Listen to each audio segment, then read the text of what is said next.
Ahead of her first year anniversary of December 12th, Mayor Bass is crisscrossing Los Angeles, highlighting her work on homelessness, safety, business, climate, and city services. This morning, the mayor and Councilman McCosker will highlight improving and expanding city services and action to make Metro safer and more accessible for all over the past year. You will hear from Councilman Tim McCosker, who represents San Pedro in this great district of the 1-5, home of the Port of Los Angeles, a major jobs provider and economic engine for our city. Councilman McCosker is a valued partner in our work to move Los Angeles forward.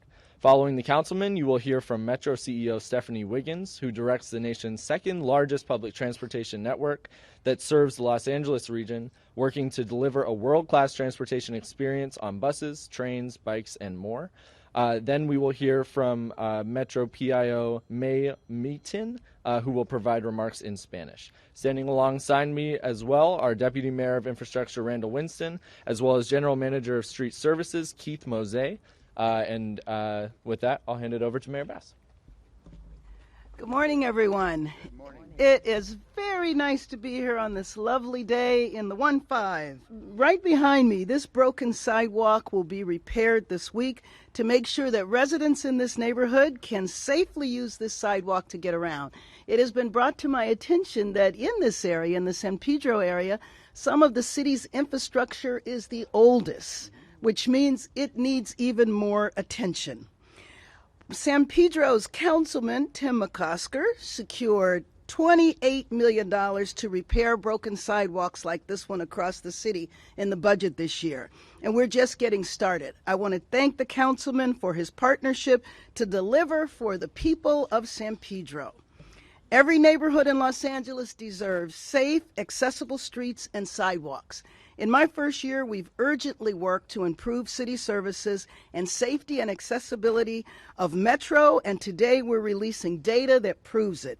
We've repaired more than 50,000 potholes and worked urgently to meet unprecedented need that's been caused by storms at the beginning of the year, as well as in August, Tropical Storm Hillary made landfall.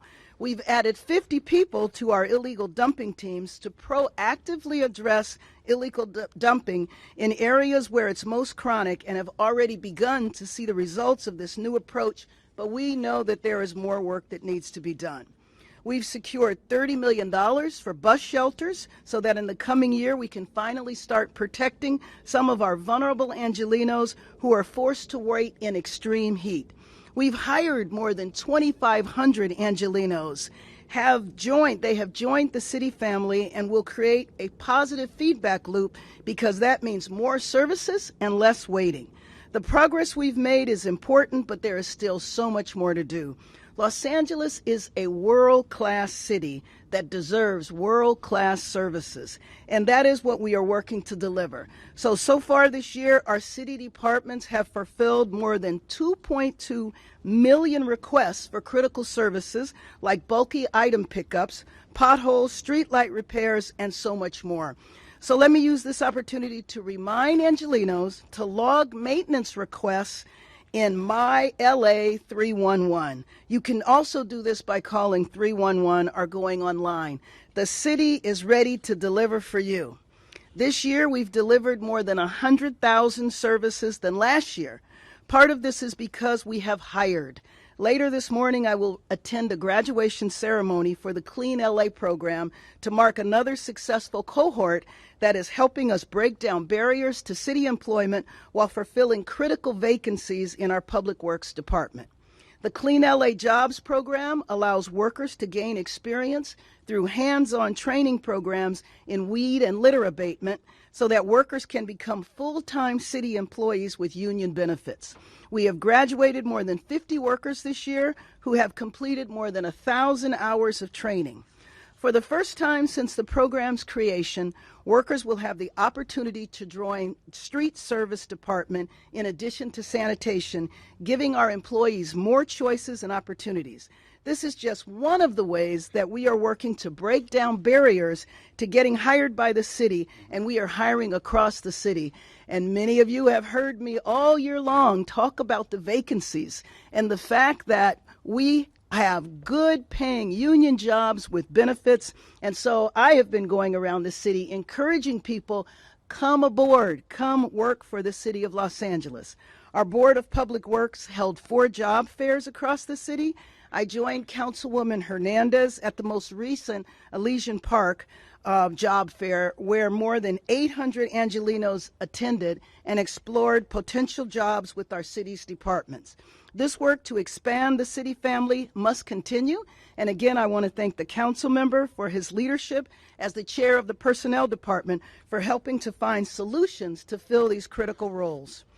Earlier this year, I signed an executive directive to take action in order to deliver services faster, at a higher quality, with better results for our neighborhoods and communities so that we can continue delivering on this promise. I also want to talk about an area that impacts every Angeleno every day, that is service in and of itself, and that's Metro. During my first year on the board of directors of Metro, and since becoming board chair in July, we focused on increasing safety for riders, supporting unhoused riders, improving services, and preparing the region to welcome the world in 2026 and 2028 with the World Cup and the Olympics. The livability of this city is of utmost importance, and we have made great strides to improve Metro and other city services that millions of Angelenos depend on every day. I want to thank Metro CEO Stephanie Wiggins for partnering with me on this. We will continue this momentum and work to assure that we are addressing the needs of Angelenos. Let me now welcome the council member from the 1-5, Tim McCosker. Thank you so much. Thank you so much, Mayor. My name is Tim McCosker, and I am the councilman of the 1-5. We call it 1-5 because it's one district, 5 beloved communities representing Watts and the Gateway and Harbor City and Wilmington and my hometown of San Pedro. We're in San Pedro this morning with our great mayor talking about these essential city services. And I want to speak first, though, about who provides those essential city services. Our essential city workers, which is why we work. We just love and appreciate these women and men. And we also are aware that we have great vacancies across many of our departments, all of our departments actually. And on the mayor's first day at her inauguration, she said, "Come work for us." And I thought to myself right there, I want to be chair of the personnel committee because I want to work with the mayor on closing this gap on employment.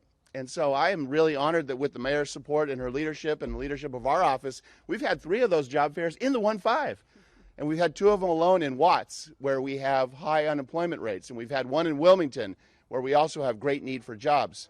And what we have found is that these are not only great jobs and great opportunities for folks, and folks want them, but there are many barriers to employment.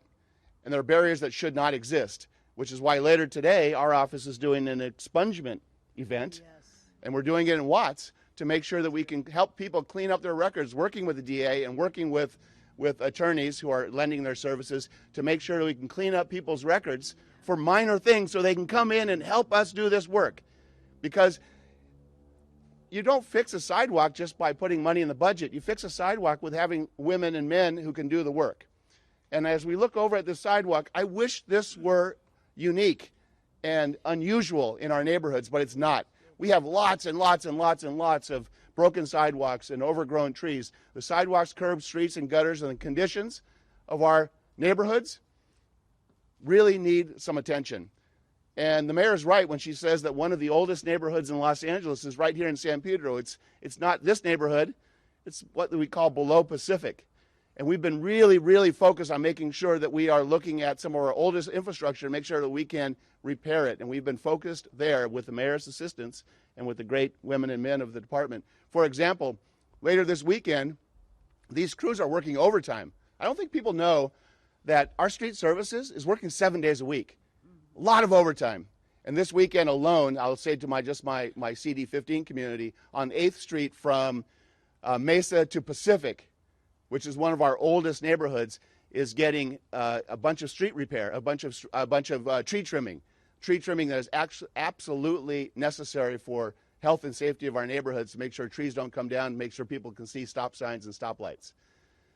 And as I go around my community particularly, I hear over and over and over again, we appreciate what y'all are doing, but don't forget basic city services, sidewalks, streets, curbs, gutters. That's the measure of whether or not a community is safe for a young parent to stroll a baby down the street, or one of our older adults to be able to get to church.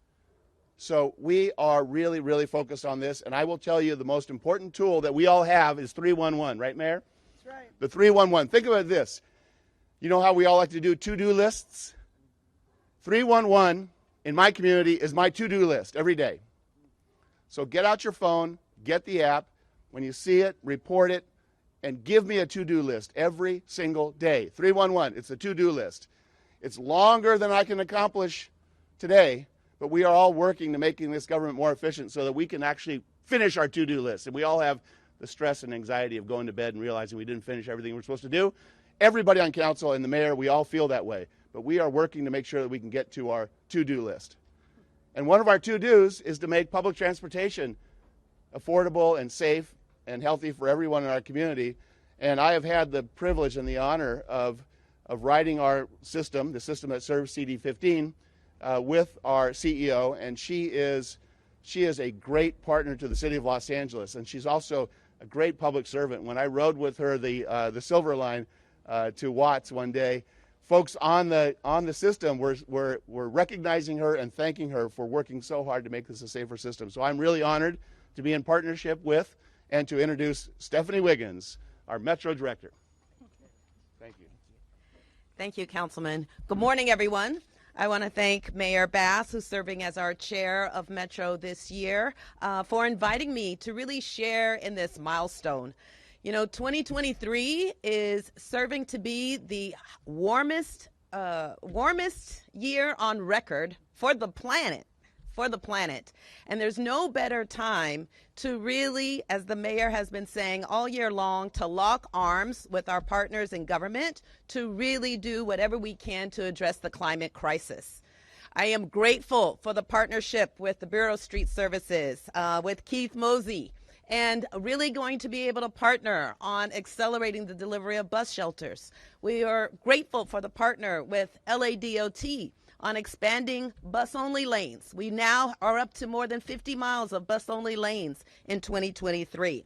I am grateful for Los Angeles Unified School Districts and all the charter schools in Los Angeles who have opted in to our Go Pass program, providing over 16 million of free trips in just 2023 alone.